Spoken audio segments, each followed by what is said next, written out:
that is started. I just got a couple clicks I need to do. And thanks everybody for tuning in. Thanks so much as the people kind of start trickling in to the session.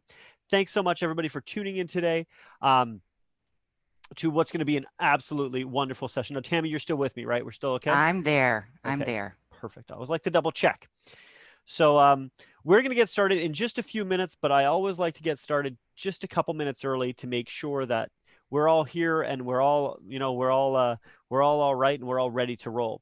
Now, one thing that I'll ask you guys to do is in the chat, a couple things to do. Firstly, please change your chat to all panelists and attendees, and I'll remind people as well through this. But also, if you could in the chat, just say a quick hi. Let us know you're here and let us know where you're from. Always helps to provide a little bit of context to our panelists, so you know that they see that Josh is here from Calgary. We got Brenda from Kingston and Michelle from Vancouver, Lucy from St. Catharines, Touraj from Vancouver. And I always appreciate it. It really helps. We got some Montreal, Danielle from Montreal, and a lot of Calgary. Oh, here we go, Mark from Halifax out there as well. Jean from Quebec City, Grand Prairie, Alberta, Campbell River, BC, Milton in Ontario, outside of the GTA, Vancouver. Now, I don't know if you've seen a lot of our West Coast is under smoke. You guys have the fires. We are getting all the smoke. So a lot of smoke up there. So we've heard a few people out in Kelowna and that region who have said it's been a very odd, and I've seen a few in Vancouver who have said it's a little bit of an odd sky these days. So hopefully that's getting better, though I saw a picture yesterday that looked quite surreal. So, for us here in Ontario in the GTA, it's a pretty nice day. It's cooler. Feels like fall finally. Is it feeling like fall down there in Florida? Absolutely not. Absolutely not. We are a soggy mess right at the moment, and it just becomes sticky hot. So as the rest of the world embraces fall, we know that we've got at least another month, if not two, of sweltering weather. You won't really get much sympathy from me, but I feel you. We All never right. expect any sympathy. I know it's tough. You can't, you've hogged all the NBA is what you guys decided to do. You said, "Hey, we'll take that." Right? You already got Disney, so that's, we're already problematic. So, throw the weather. But it's okay. I like you enough, Tami. I'll give you the pass. All right. So thanks so much, everybody. Like I said, if you could make sure your chat. I see a few people who still have their chat set to all panelists. Click the drop down and say all panelists and attendees, because that way everybody can kind of see you. And I see some people kind of saying, hey, like Lori here, Lori Coughlin saying, also your connection for the Georgian Triangle. But if she sets to all panelists, then nobody else can actually see that. So keep that in mind. You want to change your chat to all panelists and attendees. Now, during this session, I will encourage you can ask questions. You can do it in the chat. You can do it in the Q&A section. If you're on a device, Q&A will be at the top right of the screen. Is that the right? I don't know. That should be the right. Should be up there. You can also put the questions in the chat. I'll note them. If you're on desktop, the Q&A will be at the bottom. And as said, I'm going to try not to disrupt Tami too much here. I want her to get going. If we see a really good question, then I might, but otherwise we'll try to keep our questions closer to the end, where we'll hit her with all the questions. Now, with that said, I don't want to spend much time here. I want to move things over to Tami, because Tami knows that she's one of my favorite trainers out there. I am her #1 fan. Absolutely love Tami. And if you don't know her, you're in for a treat. So I'm always excited when Tami's presenting. So for her background, so she's actually a real estate marketing expert, and she is also, of course, an accomplished trainer. And she merges that background in advertising and actually worked as a concierge at a luxury resort. She did a great webinar on that for us, which really gives her some amazing insights on reaching and serving the luxury consumer. How do you go above and beyond? I don't know. I watched. I'm a football fan, and I watched Hard Knocks, and I saw the clip where they had personally staged the home for one of the LA Rams players. I don't know if you saw that. Did you see that, Tami? No, I didn't. Yeah, so they had pictures of his family. They had stuff all in the house. They had his sayings that they had painted on the wall. It was a view that I'm sure you know this stuff, but I was like, whoa, that's crazy. So In terms of that, Tammy's experience selling luxury real estate ensures that she understands the challenges faced by residential sales professionals like you in upper tier markets. I'll tell you right now, Tammy's audiences give her outstanding reviews. Tammy is going to be conducting the 2-day training for the Certified Luxury Home Marketing Specialist designation on October 6th and 7th. That's correct, right, Tammy? That's correct. So I'm really excited for all of you guys who are going to be part of that, and we'll talk about later. In terms of her credentials, so you know, Tammy's a $1 Million Guild member of the Institute. She holds a Certified Luxury Home Marketing Specialist, Certified Residential Specialist, Certified International Property Specialist designations. So, you know, from all angles, Tammy is an expert. And like I said to everybody here, you are in for a wonderful treat when Tammy presents. It's some of my favorites. So last reminders, switch your chat to all panelist attendees. Don't forget to ask questions. And Tammy, I built you up, so knock him down. Yeah, no pressure, no pressure. Well, I never worry because you do. You're great. So, hello, everyone. I am so pleased to be with you today and really delighted that you have chosen to spend a little time in this virtual environment. I know that we are all spending a lot of time in this format, and so I really appreciate it. As Mike mentioned, I am a full-time residential real estate professional. I've got a little more than 18 years in the business, and I work with my mother and my brother. So that's kind of a unique aspect of a team functionality. And we are in St. Petersburg, Florida, which is on the west coast of Florida, about halfway down. And we escaped the recent brush with Hurricane Sally, but there are several more brewing out in the Atlantic. This is the time of year we always keep an eye on that. And knowing that some of you are impacted by the fires in the western portion, it seems as though we all have something to be watching out for, and at the same time dealing with a very different reality than any of us expected 6-7 months ago. So let's get started. And first, I'm going to cover the agenda. And I'm just getting my mouse over here. So in our time together today, we're going to explore what has changed and what is changing still in the marketplace. We'll look at what today's affluent buyers are looking for and the importance of lifestyle marketing in reaching them. So we'll spend some time talking about how you can build your competencies and in what areas in order to truly excel and embrace the future that is ahead of us.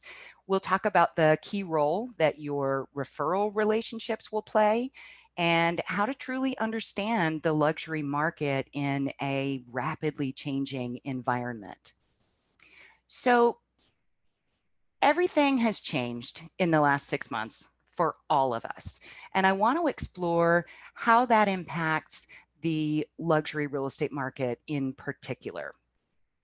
So WealthX, which is one of the leading sources of data on the wealthy, released their global luxury outlook for 2020. And it hit some really key points. As the pandemic has unfolded, those with means have started looking for high-end properties that are providing seclusion and fresh air, security, and safety. Without the ability to travel or dine out, luxury services have become increasingly more available in their own homes. Luxury spending has changed in a significant way, and it's likely to continue to do so. Across the continent, we are seeing shifting priorities that are coming as a result of the pandemic. Anecdotally, we hear that people are fleeing the cities in favor of the suburbs. Commute time to one's place of employment used to be a primary factor in selecting a home, particularly a primary residence. But with the norm of working virtually from home, it's no longer the main catalyst.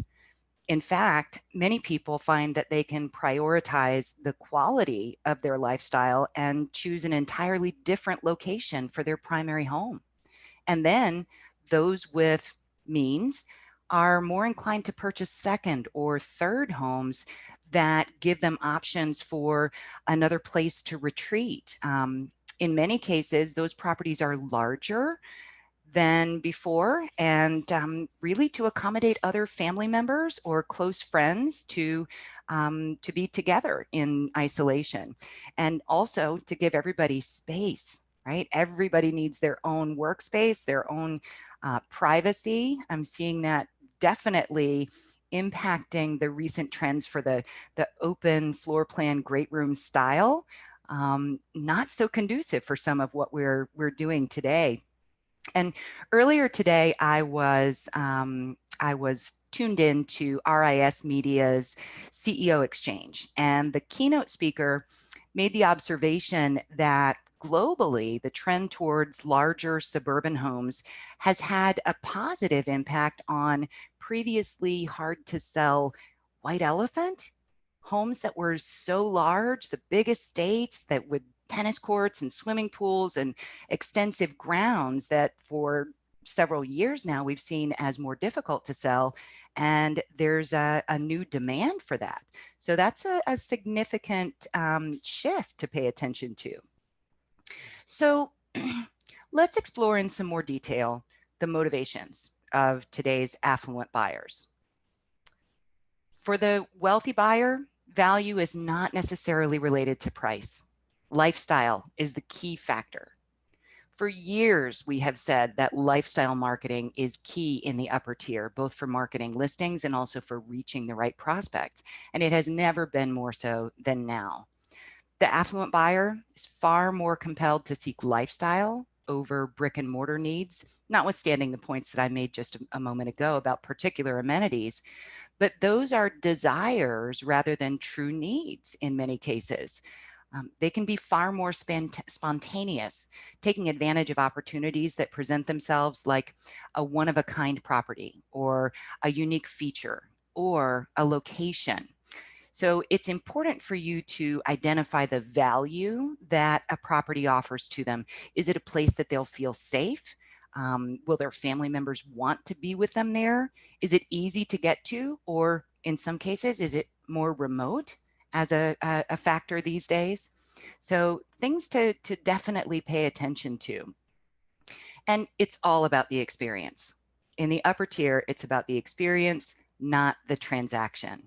They're looking for concierge level value added experiences in looking for a property, in choosing the property, in the transaction. They really want stories that they can tell their peer group about their experience.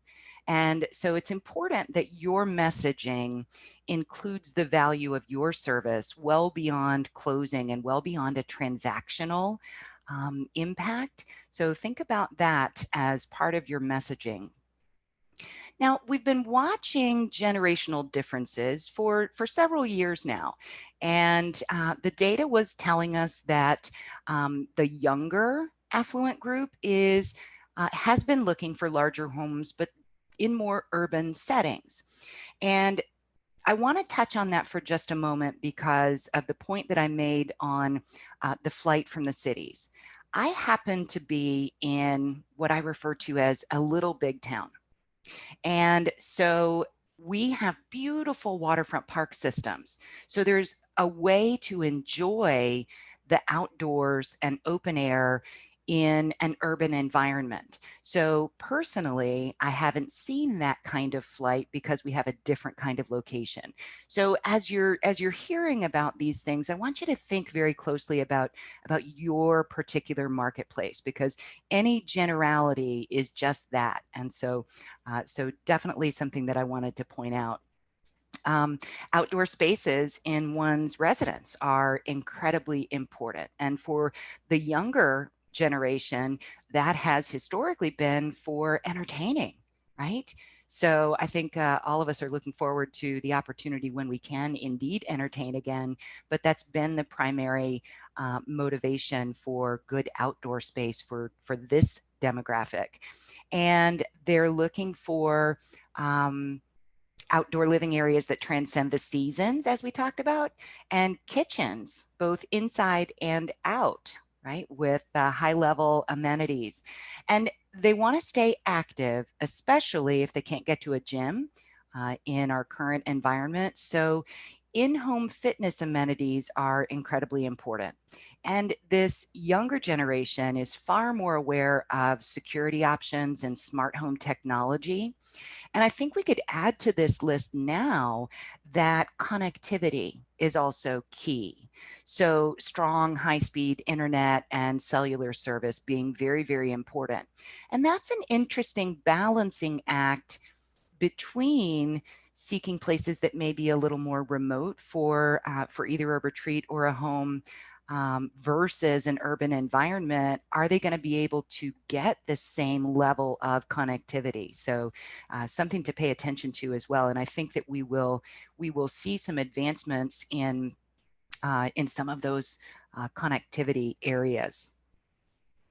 Now, as far as the older wealthy individuals, for some time now, they have been trending more towards suburban settings rather than urban areas. And they've typically been downsizing, which we may see a change in now, especially if they have multiple homes. There's been a trend over the last several years of the older wealthy purchasing smaller homes and more of them. So that's going to be something to pay attention to. But they still have a lot of stuff, right? They have accumulated more stuff over time. And so it's interesting that that features like dual closets in the primary bedroom and butler's pantries are definitely appealing to the older generation. Now, they also place a great deal of importance on outdoor space, but more for relaxation than for entertaining purposes. And likewise, they also value fitness features, but more along the lines of saunas or spas or massage rooms, yoga areas, rather than intensive home gyms, as the younger generation might find more appealing. And this group definitely values construction quality and low maintenance, and that could be as a result of having maintained homes over the years, and that becomes a primary factor for them. The key to lifestyle marketing is to hit the right buttons, right? To appeal to the current buyer in what they're reacting to in a shorter term environment, as well as paying attention to what's going to be a lifestyle choice for them moving forward. So a ski resort like we see here in this slide photograph, it's about the lifestyle, not about the brick and mortar. So I want you to really focus on the importance of lifestyle marketing. And in order to do that, you have to build the story, whether it's about the home or about the location. If we think about it, as the price point goes up, every luxury home is special and unique in some way. So it's your job to figure out what those buttons are and be able to build the story. So identify the lifestyle that the home represents. That's the most important thing. And then tell that story to the right prospects and really pay attention to expressing the lifestyle or lifestyles that the location offers. I'll show you a couple of visual examples. So this property, now full disclosure, I enjoy wine. So this photograph appeals to me, right? So a property with outstanding wine storage and entertaining space is going to be a fit for a specific prospect, but not for everyone, right? So you need to hit the buttons of the wine enthusiast who this is going to appeal to. If you're telling this story to someone who's not interested in wine, then you're not reaching the right prospects. Now, even within a single lifestyle category, in this example, waterfront living, there can be nuances like these photos show. On the left is an urban contemporary waterfront setting, while the photo on the right evokes privacy and traditional elegance, right? So waterfront living, but appealing to two very different prospect groups based on the nuance of the lifestyle. So think about properties that are architecturally significant? Are they trophy properties? Mike gave us an example of one customized to a professional athlete. You know, there are differences in the lifestyle that are going to help you build the right story to appeal to the right audience. I want to show you how video can be an excellent way to capture lifestyle. This is an example from one of our Institute members in Colorado, who shares why someone might wish to choose her destination over others, and also to choose her services. So this is a combination lifestyle marketing video for the location, and also pointing out some of her very particular personal expertise as it relates to helping people purchase in that environment. So I'm going to play the video, and it's going to start just a hair loud, and I will correct that as soon as it gets going. So might keep me on track here if it needs. Here in Breckenridge, we have a saying: winters are what bring you here, but summers are why you stay. Hi, I'm Laura Fisher. So what is the draw to Breckenridge and all of Summit County? For starters, Breckenridge is an internationally known destination, hosting sports competitions and events that attract ski and snowboard enthusiasts from around the world. Cross-country skiing and snowmobiling are other winter favorites enjoyed by visitors and residents alike. As winter turns to summer, interests turn to hiking, biking, golf, river rafting, or just enjoying the solitude of the pines. My love of the mountains and the Breckenridge lifestyle led me to invest in the area years ago. From ski-in, ski-out short-term rental condos to starting my own vacation management company, I soon became immersed in everything dealing with real estate. Then in 2010, I opened Ski Colorado Real Estate. So for over a decade, I've been helping clients from all over the world with managing, buying, and selling properties so they too can enjoy part of our mountain lifestyle. So what makes me unique? Having owned my own vacation management company, I understand the diverse areas of Summit County, which areas have higher return on investment potential, and what upgrades can help produce even more rental revenue.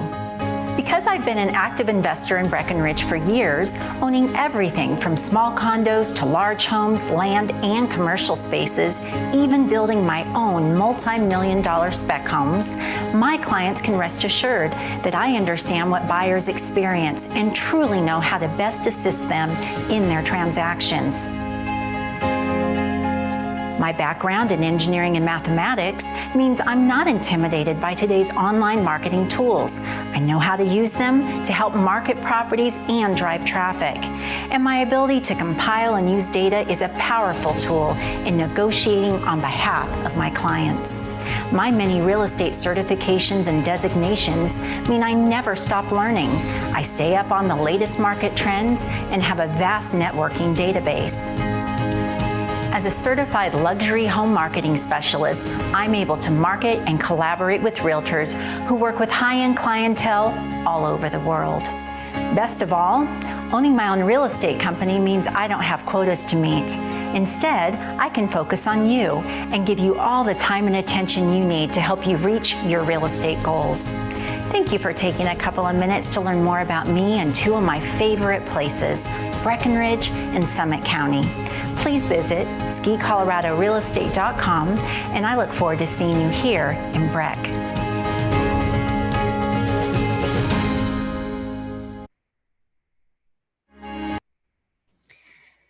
So I hope that all of you are utilizing video, right? This is not new technology. In fact, the list of things that I have up on the screen in terms of facilitating your lifestyle marketing, none of this is particularly new, but it is crucial for us to embrace it and to get better at it.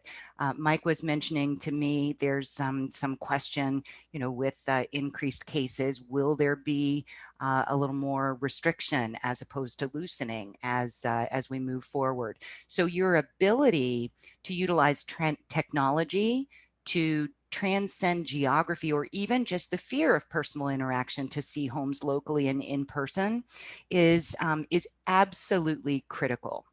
So using video, like I've just shown you, as a means of general marketing through your YouTube and your social media, very important. But in terms of marketing your listings to reach a broad geographical audience, think about 3D and virtual tours, right? We've been talking about it for a while. It's been happening, but if you haven't yet gotten there, this is definitely something that's going to be a benchmark standard. I mean, I remember when professional photography was optional, and you set yourself apart going after high-end listings if you actually utilized and paid for professional photography. So these are things that we need to embrace and make them part of our everyday wheelhouse as opposed to just uniqueness.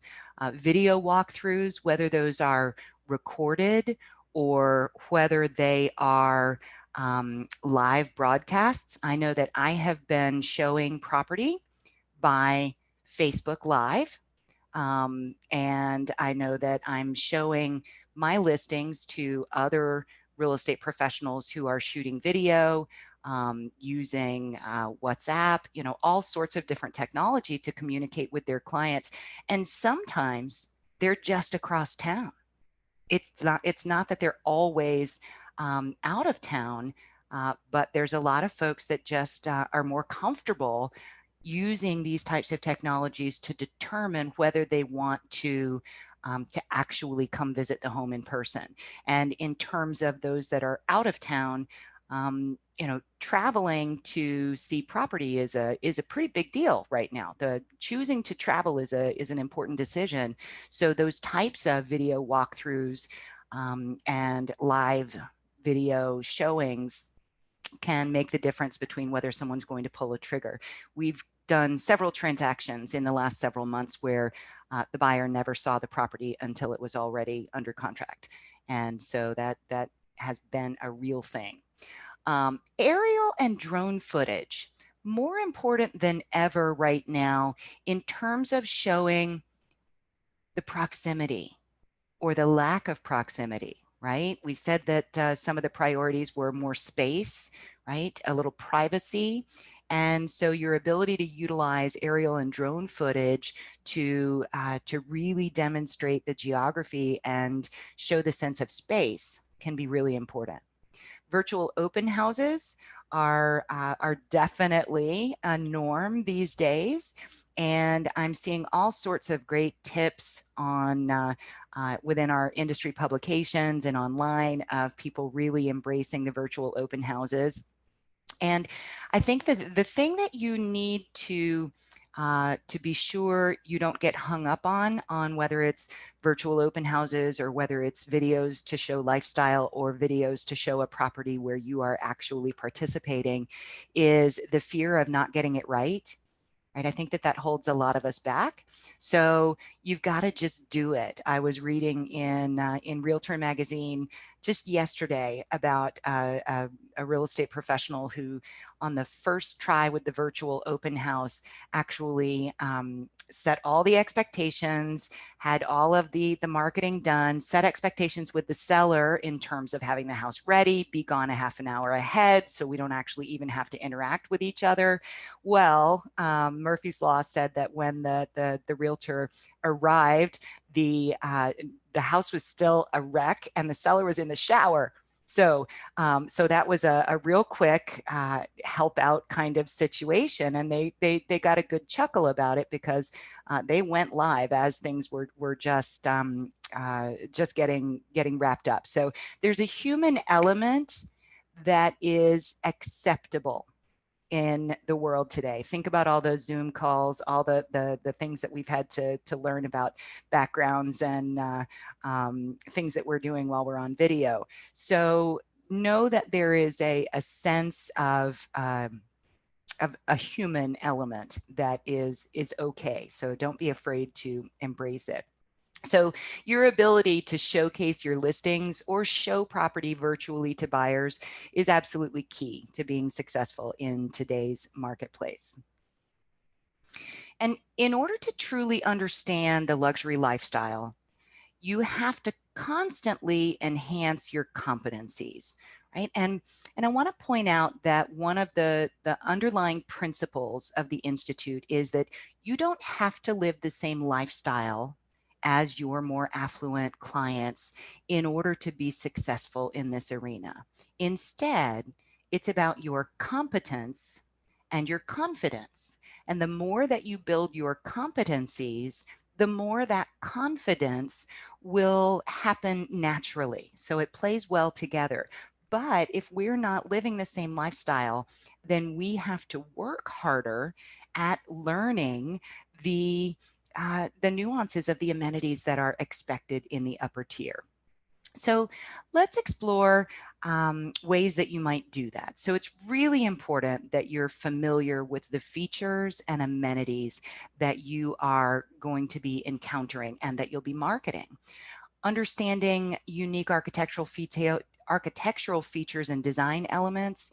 Think about the level of moldings that you find in more expensive homes. It's very different than the crown molding that would be the upgrade in a mid-price home or even in the entry to the upper tier. So being able to tell the story that highlights those elements and those features is definitely part of the necessary competence building. So I've included a link here. The National Association of Realtors has an archive of their Realtor magazine files, and it's got a great link to a really pretty basic, straightforward architectural guide, and that has architectural styles, roof styles, moldings, things like that. So there are lots of resources out there for you. And also building relationships with luxury vendors in terms of those who sell high-end amenities, kitchens, remodelers, custom work. All of those folks are really valuable resources in terms of sharing with us what we need to know. So think about when you have the opportunity to visit a showroom, right? I know this is kind of like a pie in the sky sort of thing right at the moment, but there are some of you who certainly can visit a luxury vendor and ask them what's new, what's trending. And then you can also follow the trending amenities and what's coming by reading home magazines, right? It's one of the easiest ways to build your skill set. Follow blogs or online articles, and always stay on top of what's happening. Now, I made mention of a couple of them here specifically. Dwell magazine focuses on contemporary and modern style, and I don't gravitate towards that. You can see behind me, not so much in the sleek contemporary zone. So I have to work hard in order to know what my customers expect me to be aware of in those that are interested in contemporary and modern style. So to the same example, if you were not someone who was particularly interested in wine, following Wine Spectator, even online, could be a way for you to improve your competencies to know what the expectations are in terms of wine storage as the price point goes up and what's available. So let's say, for example, that you are working with a buyer who's looking for more advanced wine storage, and you're showing them properties that don't necessarily have it. Having the competencies about which vendors can help modify a property to add that kind of feature can be very, very important for you in getting that transaction and making that right match. So always be looking for what's happening, what the expectations are, and that sort of thing. Now, environmentally friendly building materials and technology, green features, is not a new topic, but it is becoming more and more important, particularly as people are spending more and more time in their homes and consuming utilities at a rapidly increasing rate. People are paying attention to the cost of energy usage. So educate yourself about what's available. Things like solar roof tiles and windows. These are more expensive, so you would expect to find them in the upper tier, and they're also features that you can't necessarily identify with the naked eye like you would if you see a home that has solar panels on the roof. That's a giveaway. But would you recognize a roof that was made entirely of solar tiles? Right, so lots of things that are pushing the envelope there. Water filtration systems and air filtration systems are becoming more and more important as well. So knowing what's coming up there is important. And then there are even environmentally conscious irrigation systems. Smart features, and we'll talk about smart features in just a minute, but they operate on sensors so that they don't consume water unnecessarily when the weather doesn't call for it. So there are lots of ways that you can build your competencies about this. Electric vehicle charging, for example, lots of new builds are including that, but existing homes can also be retrofitted. So knowing who the vendors are for that, knowing what technology is available, really important. So builditgreen.org is a pretty comprehensive resource for both you and for your customers to learn what they can accomplish and what they might have already. So definitely learn more about green features. So likewise, smart home features are exploding in popularity. And it is crucial for you to know what's available and how it impacts your transactions as the technology becomes more complex and more difficult to see. Smart home technology exists in these 8 main categories: lighting, heating and cooling, safety, outdoors, entertainment, security, appliances, and temperature control. And I don't know if you understand this, but a smart home actually only needs 3 of these things, as long as one of them includes either security or temperature control. So think about how many homes you see marketed as smart homes. Well, that can be a Nest thermostat and some smart light bulbs and an Amazon Dot, right? That could actually qualify as a smart home. In fact, this morning, my thermostat alerted me to the fact that my Wi-Fi connection was out, right? That was a kind of a tongue-in-cheek prelude to this conversation today. But truly, smart features are those that are connected through wireless internet and control all of these various things. And I want to point out a way that you can educate yourself about these features, because it's kind of mind-blowing how many things exist and how they talk to one another. So CNET is the industry leader, if you will, in providing information about smart home technology. So they offer evaluations and feedback on individual products as well as emerging technology. In fact, they have an actual home that they test out all these products on, and they have made it available for you to tour virtually using the Matterport technology, room by room, clicking on these heat points as you see in this image on the screen, so that you can learn about what the technologies are and what exists. So for example, there, in terms of temperature control, it's not just the thermostat, it is lighting that changes based on outside influence from light through windows.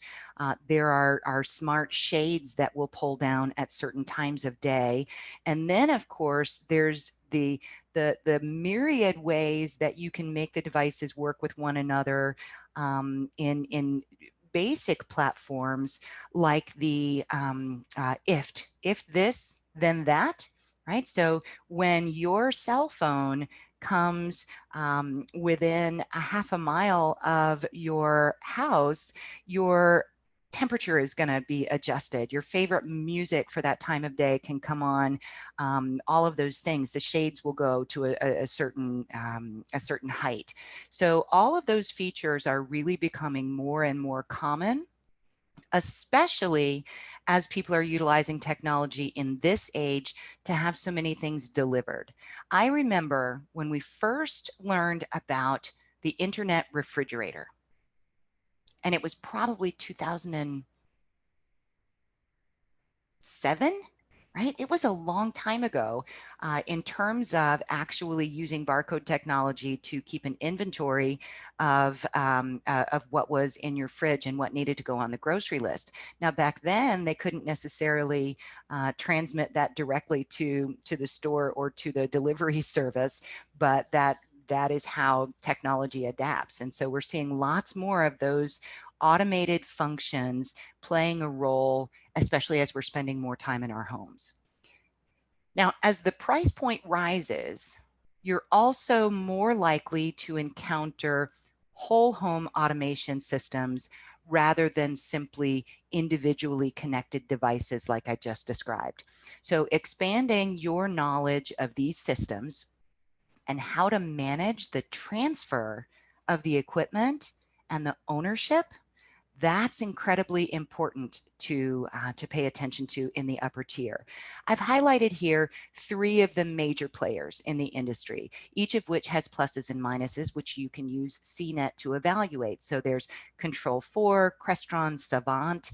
I have a listing at the moment that has a Savant whole home automation system.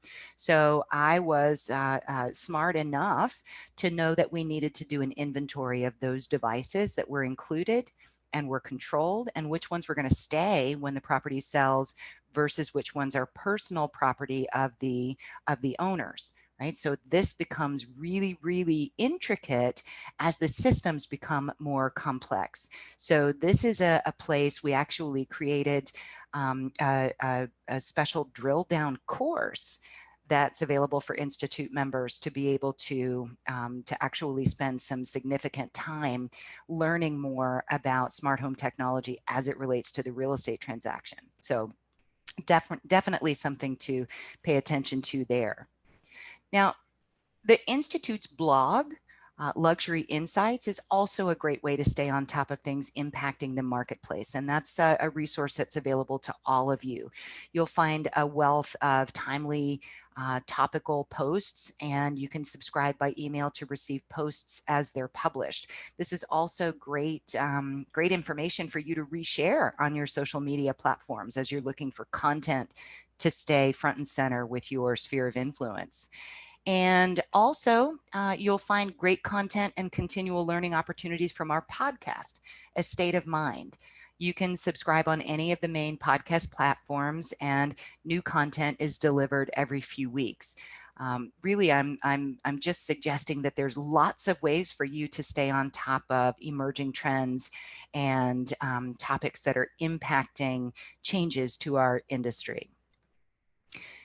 And now more than ever, building your referral relationships is absolutely key to being successful and to feeding your pipeline, right?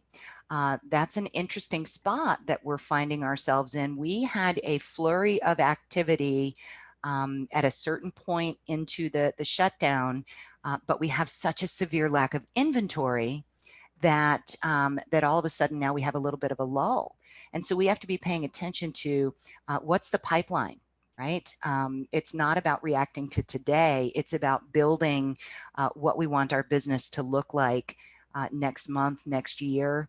And it's going to be an interesting time for us this year in terms of business planning. But I want you to consider this category to be part of your overall plan. So It's a great time to build and cultivate professional relationships with vendors whose book of business is the same type of clientele that you want to have. If you've heard me speak before, you know that I call this your professional farm, right? We're used to farming geographical areas for listings, and I refer to these types of folks, CPAs, financial advisors, tax consultants, estate attorneys, private bankers, fiduciaries. All of those are excellent resources for you to be able to share with your sphere of influence, and also for you to educate them on what's happening in the marketplace so that they will take the opportunity to refer their clients to you. Right? So this is a nice two-way street. And then more closely related to our industry, interior designers, architects, custom builders are all part of that whole network. But more than ever, you need to be working hard at being visible and positioning yourself as an expert to these groups of individuals to build your referral business for sure. Now, so then your realtor farm. This is another really, really important aspect, and especially now as people may be shifting geography, if they're exploring opportunities outside of their existing marketplace, whether it's to change their primary home or whether it's to acquire some secondary property, then it's really important that you have relationships that can generate referral business. And so think about where your feeder markets are, right? Identify parts of you've got your Canadian buyers moving around right now. We all have a little limitation in terms of our global audience. But I was speaking to one of my colleagues in Oshawa last week on just catching up, and he knows absolutely statistically how immigration impacts the buyers in his particular marketplace and what shifts have happened and where the buyers are coming from. So it's important for you to know where your feeder markets are so that you can reach out and network with realtors in those areas that are likely to send you business. So for example, right now, I have, well, it's the listing that has the whole home automation system, but it's a little more than $2 million. And so that's taking a little longer to move. And I was just doing some data, looking at public records of ownership. And there's about 200 owners of high-end luxury condominiums in my downtown core area who are from outside of my area. And I was able to look just through mailing addresses to determine states where people had their primary residence. And so I'm right now in the middle of going through the Institute's directory, looking for real estate professionals who are working in that price range in those markets that I know now have the propensity to purchase in that product in my marketplace. So looking for others that have a similar specialty, right? For example, equestrian property, or those that work in resort markets. Take, for example, the Colorado, the shift between the winter sports and the summer sports, right? Look for commonalities in other real estate professionals in other markets that you can build relationships with, and network through social media. There are tons of great networking opportunities on social media, groups on LinkedIn, for example. You can search LinkedIn for a group on a real estate topic of unending opportunities. And then, of course, you've got Facebook and other opportunities. I participate in a good handful of social media sites that are networking real estate professionals in a really broad global geography. So think about that as an important part of your strategy. Now, this is a great time also to stay on top of what's happening in the market so that you can educate your clients and your sphere of influence. Everybody wants to know right now what's happening in the luxury real estate market. So if you don't take the time to actually research it and know what's really going on, particularly in a comparison environment, then you could be missing an opportunity. So the Institute produces a North American luxury market report, and that is updated monthly. In fact, the most current issue just was released earlier today. I saw that about an hour before Mike and I got on the Zoom together. So this North American market report utilizes data from more than 95 of the most significant metropolitan luxury markets in the US and Canada. And they've compiled data that transcends the ordinary reporting that covers the complete spectrum of pricing, the real estate market. So as it relates to luxury real estate, this is drilling down to very luxury specific information based on benchmark prices that are appropriate for the individual markets. So this report is available to every one of you that you can download as a PDF file from the Institute's website, luxuryhomemarketing.com. And you can subscribe to receive it by email, and you can share it out to position yourself as a market expert. And it's a good macro report, right? Let me dig in just a little bit and explain that to you. So this is different than the kind of information that you are providing to your geographical farm area, if you will. This is a tool that positions you as being the expert on the luxury market in a broad macro sense. Right? The data is broken out between single family homes and attached properties, and it includes an assessment of number of days on the market, average cost per square foot, and sale to list price metrics, all good to know topics. And there's always a narrative of key differentials and highlighted information that's about the health of the luxury market in general. Right? And now this is relevant because so many people just want to know what's going on, right? Whether they're buying or selling in the immediate future, that's not necessarily the target audience. This is a way for you to keep top of mind with folks so that they have a sense of the overall market. Think about the number of your clients who perhaps own real estate in more than one market. Right? So this is relevant to them in that broader sense. Now, of course, we all want to know more about what's happening close to home as well. So those of you who are members of the Institute have access to drill down reports for your provinces with strong luxury segments. In Alberta, the Calgary market. In British Columbia, the Vancouver, Victoria, and Okanagan Valley markets. Did I say that right, Mike? I always try really hard. Okay, good. I'm getting a thumbs up. And in Ontario, the Toronto and Greater Toronto York market. So again, this is a member-specific benefit, the ability to utilize these city reports. But they can be downloaded at no cost for members as PDF files through the member portal on the Institute's website. And again, what a fantastic tool to email to a targeted database. And also Institute members can have these customized and commission them in the appropriate branding and that sort of thing. Some of our members actually embed video files to give a personal narrative about what's going on. Incredibly well received. And so who do you share this information with? Well, it's a powerful tool to share with your sphere of influence, your existing clients, your prospective clients.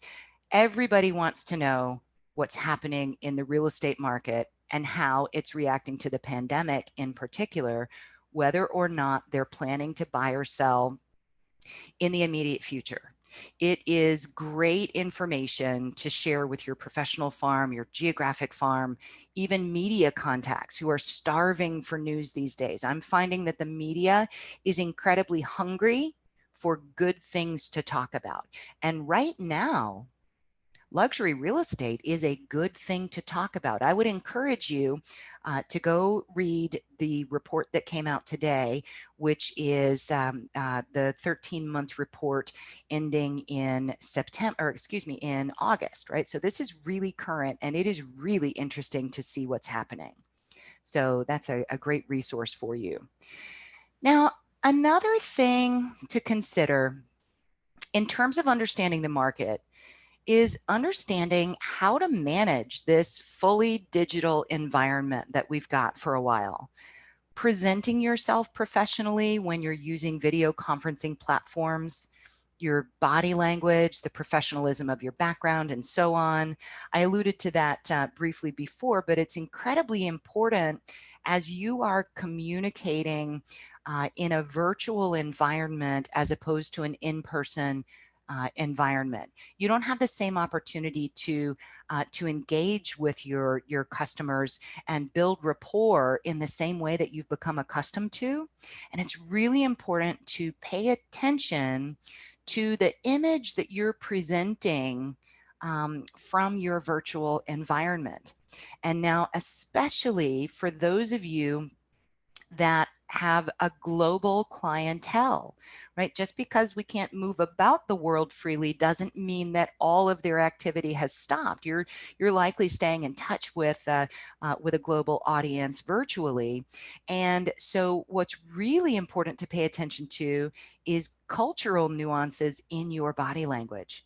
Right? So Terry Morrison, the author of Kiss, Bow, or Shake Hands, recently did a webinar for us talking specifically about communicating with individuals from other cultures in a virtual environment where you may not realize the things that you're doing or wearing or saying have very significant impacts when you're working with people from other cultures.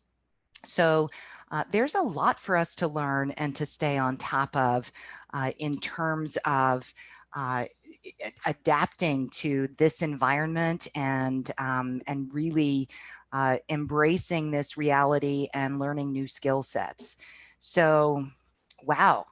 We have covered a lot in our brief time together today, and it just scratches the surface of the kinds of things that we provide in our full training. We are thrilled to be partners with Royal LePage and the Carriage Trade Division to provide you with exclusive opportunities to enhance your skills, to help you learn techniques and strategies that set you apart from others in your marketplace.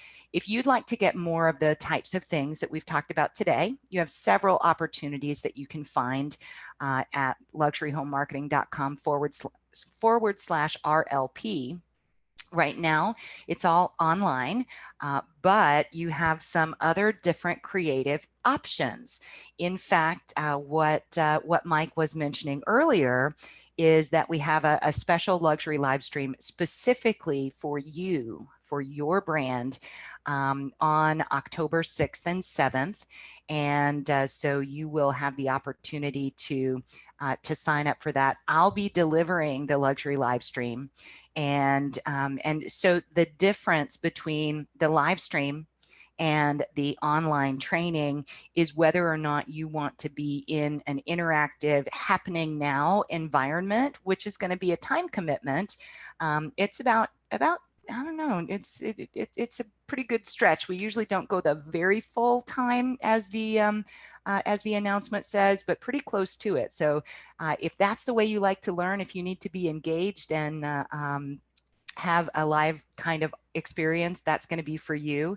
And then the luxury online is something that you can do at your own pace, right? So you could take a couple of weeks to complete all of the modules.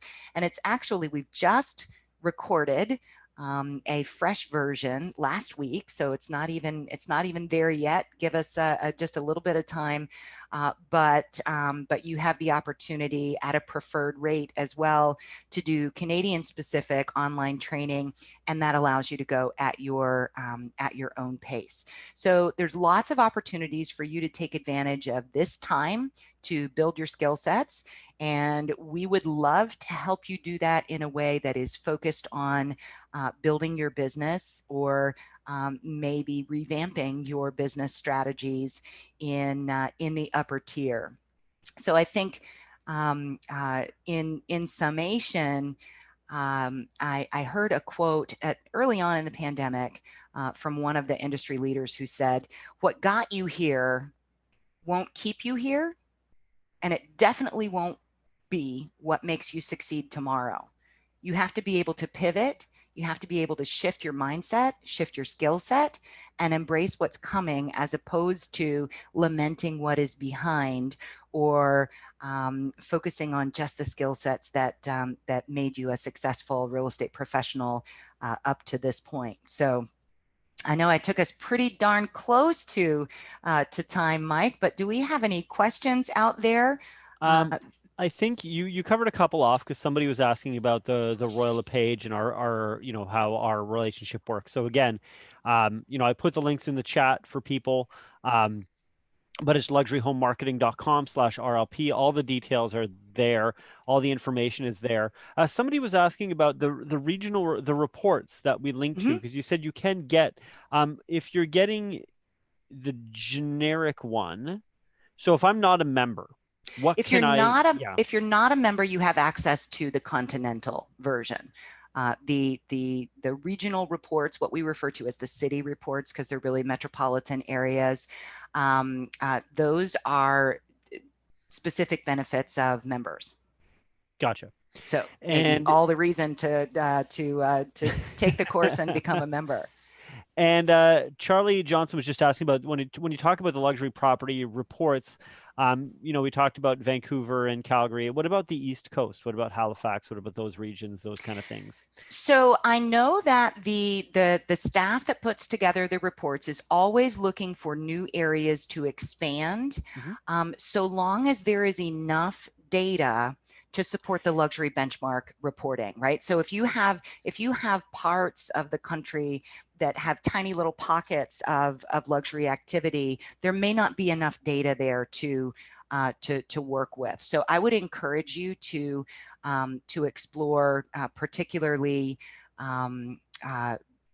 those of you that are members. And Mike, I can have a look offline with you and see if there are any newer areas, or give you a comprehensive list of which provinces and areas within the provinces are currently out there. And I can always check with the staff person to determine if there's any places where they'd like to expand, and where they could maybe use some of your help in gathering data. And I'll put in the chat as well, there's a contact us right at the top of luxuryhomemarketing.com. So you can check that out if you want to. So I see the question, just how do you become a member, that just came in. And of course, doing the course that we just talked about with Tami, that is how you become a member. You got to do the work. There is, it's not the only thing.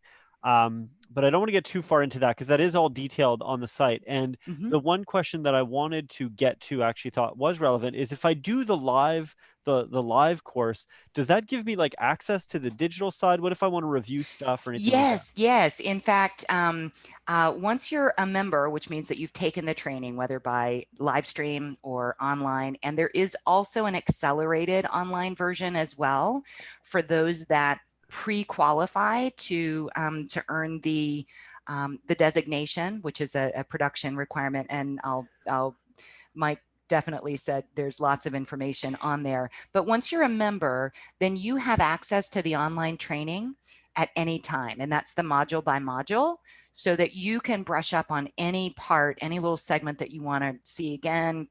And you can do it piecemeal, as opposed to needing to consume the whole thing in a sitting. So that is available to you. And incredible webinars, interviews, topics. I was going to say the only thing is, once you get into there, then you'll see there's content to keep you going, right? I got a question from an anonymous attendee, actually, who's just saying they had done the Institute for Luxury Home Marketing course, but didn't quite keep up their membership. So what do they do in that case? So reach out, do the contact us, as Mike pointed out at the top of the website, and just reach out and let them know that you'd like to reinstate.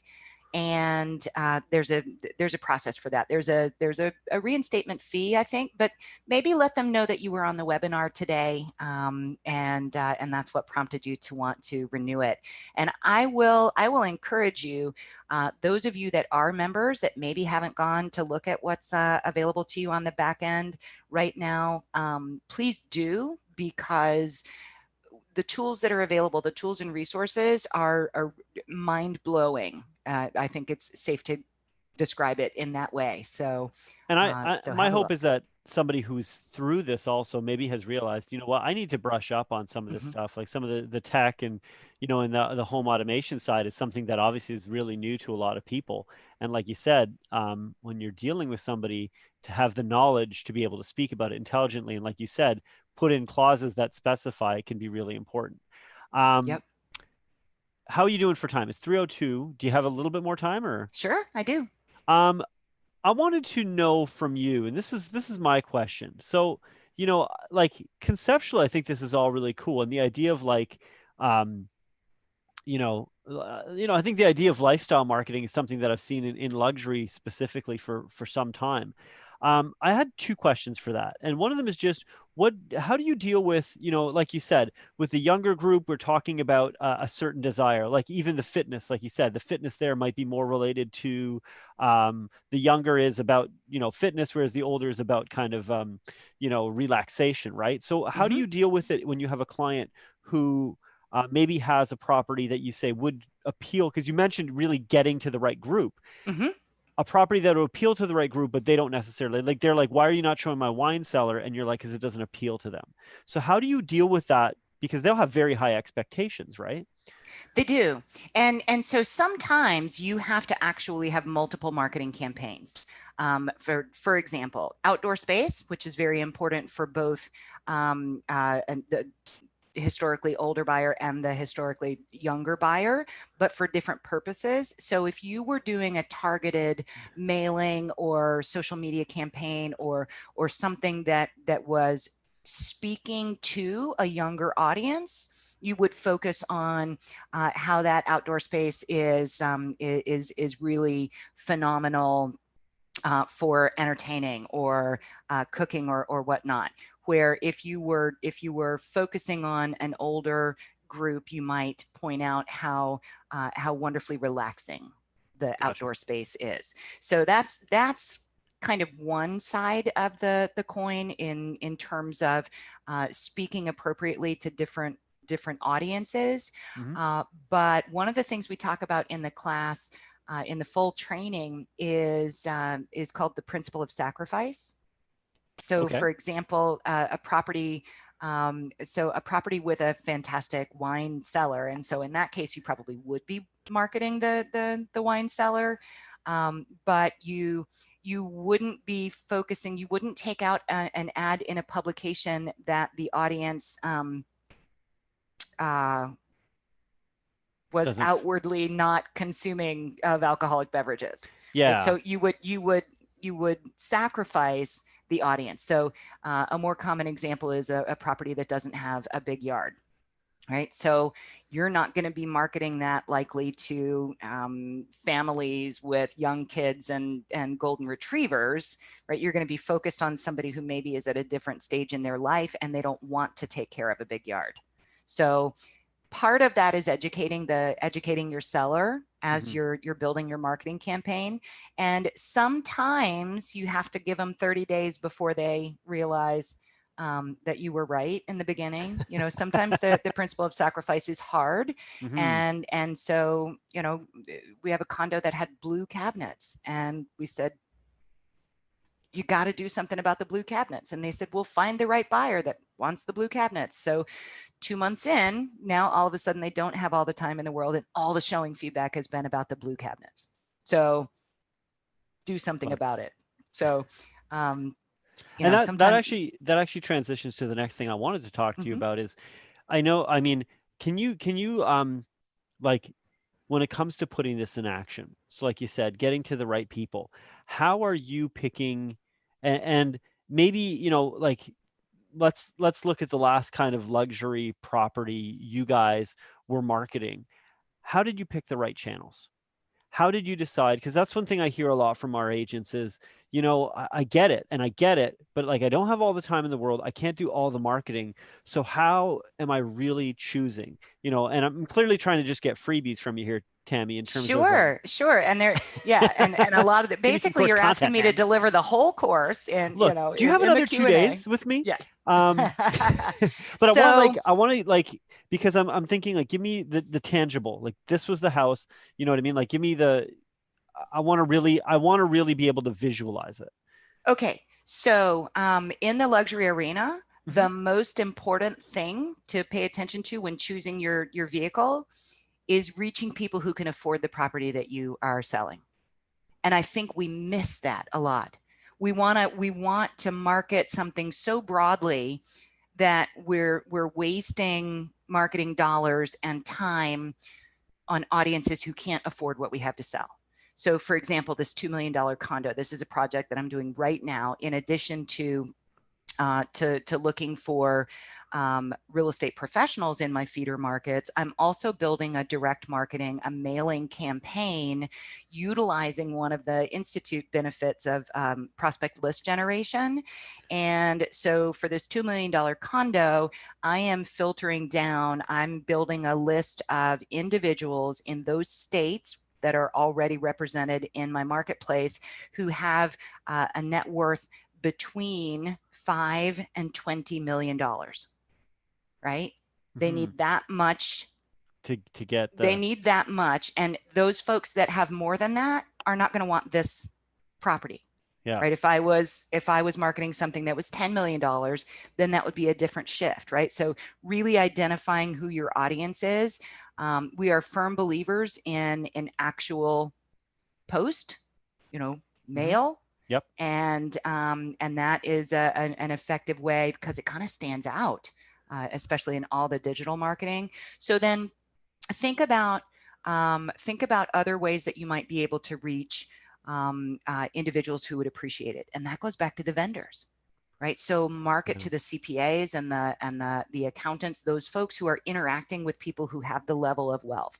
If you're looking at magazine advertisement or even social media or digital advertising, pay attention to the readership. Pay attention to whether or not the readership is the right audience for that. And a lot of time it goes back to basic dollars and cents. That's in a nutshell.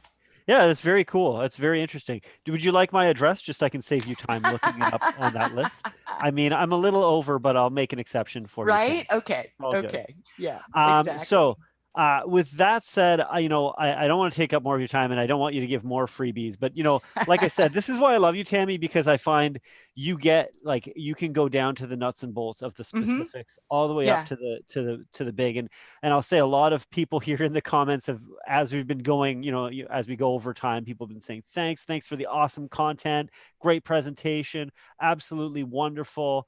Very useful information. And again, I hope it's really getting some juices flowing in people's head about, like you said, and we have an opportunity with everything going on to really ensure that our services stand out head and shoulders above the crowd, right? That's right. That's right. I'll invite people to direct their questions. If the question didn't get answered, or if you have specific questions, send it to the Institute. You can call them if you want. But if you click on, the luxuryhomemarketing.com, at the very top, you'll see contact us. I assure you and there's also great, there's a lot of FAQ pages. So even just exploring the Institute's website will probably answer some of the more general questions. Yeah. And with that, I always want to say thank you to everybody who tuned in.